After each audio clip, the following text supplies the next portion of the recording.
To my love, Zeb. It's a yes. I will marry you again. You're my best friend, my enemy, companion, and person I care a lot. We made our vows and shared them to our friends, or in front of our friends and families.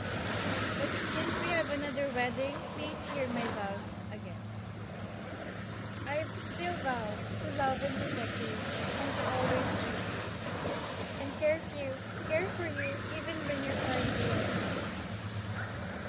I vow to stick with you through thick and thin, and I vow to be always here. Zell, before I was still denying it, but you are my love. You are the love of my life. You made my life better, and I love you for it. You made me closer to God, just like what you've been doing since the day we met. Kung ako 2 weeks pa lang naganap magkakasal sa akin, ikaw wala pang 1 year, gusto mo na akong pakasalan ulit. But you know the answer will always be a yes. Still, Zell, hindi kita pagpapalit sa kahit sino. Kahit doon. Kay Dap. Mahal kita. Ahem.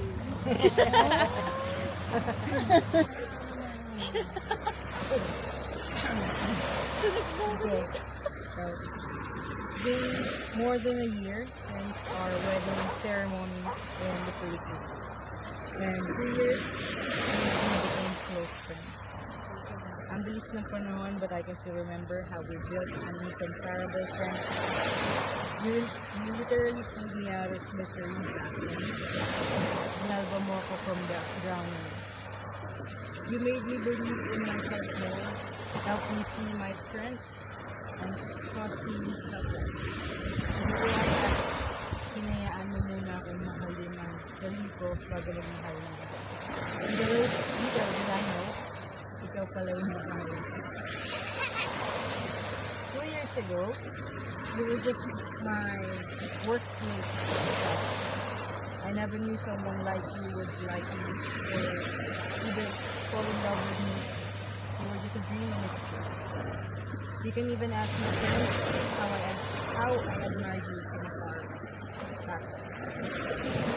Alam ko ako ang unang nag-I love you sa Pinoy. But it was you, Katayan. Sino ba namang hindi may love?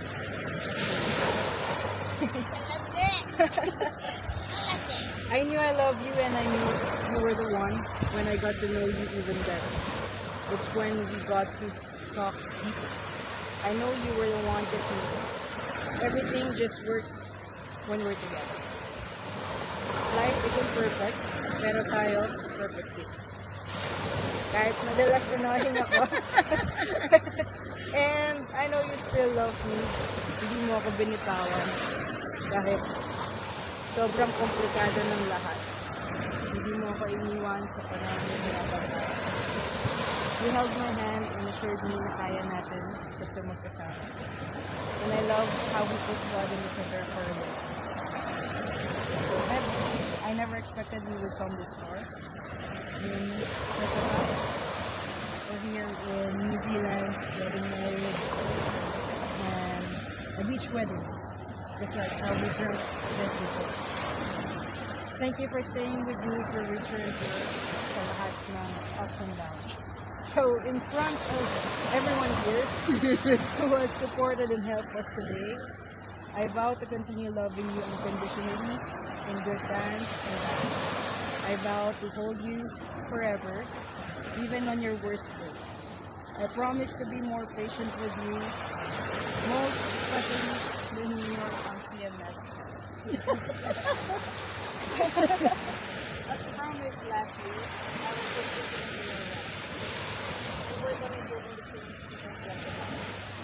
I vow to be open and honest communication. Sasabihin ko pa rin sa'yo lahat, good or bad, malalaman mo. I promise to always initiate reconciliation. Unahin kita sa pride.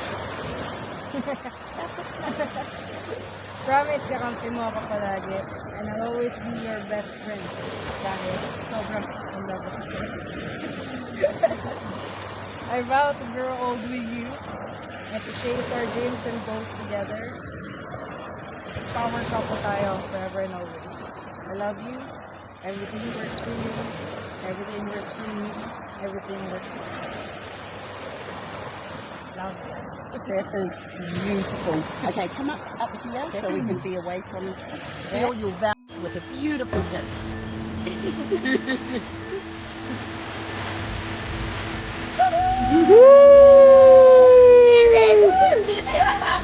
Congrats!